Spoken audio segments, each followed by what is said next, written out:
मैं कहना चाहता हूं, जिन भारत विरोधी और आतंकी संगठनों ने भारत माता के मस्तक पर हमला करके कई परिवारों के सिंदूर मिटाए थे, उन्हें भारतीय सेना ने ऑपरेशन सिंदूर के माध्यम से इंसाफ दिलाने का काम किया है।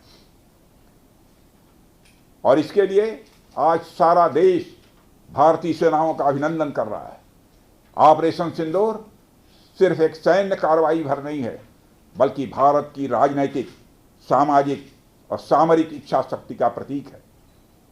यह ऑपरेशन आतंकवाद के खिलाफ भारत की दृढ़ इच्छा शक्ति का और सैन्य शक्ति की क्षमता और संकल्प शक्ति का भी प्रदर्शन है।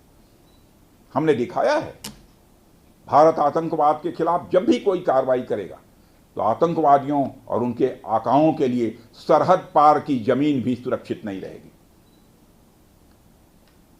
भारतीय सेनाओं ने ऑपरेशन सिंदूर को पाकिस्तान में मौजूद आतंकी ढांचा ढहाने के उद्देश्य से लॉन्च किया था। हमने उनके आम नागरिकों को कभी निशाना नहीं बनाया था, मगर पाकिस्तान ने न केवल भारत के नागरिक इलाकों को निशाना बनाया, बल्कि मंदिर, गुरुद्वारा, गिरजाघर पर भी हमले करने का प्रयास किया। भारतीय सेना ने शौर्य और पराक्रम के साथ साथ संयम का भी परिचय देते हुए पाकिस्तान के अन्य ठिकानों पर भी प्रहार करके करारा जवाब दिया है।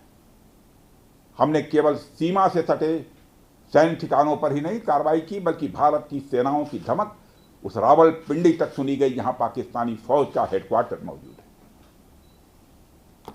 मित्रों, भारत में आतंकवादी घटनाएं करने और कराने का क्या अंजाम होता है, यह पूरे विश्व ने उरी की घटना के बाद देखा, जब हमारी सेना ने पाकिस्तान में घुसकर सर्जिकल स्ट्राइक की। पुलवामा के बाद देखा, जब बालाकोट पर एयर स्ट्राइक की गई। और अब पहलगाम की घटना के बाद दुनिया देख रही है कि जब भारत ने पाकिस्तान के भीतर घुसकर मल्टीपल स्ट्राइक्स की हैं।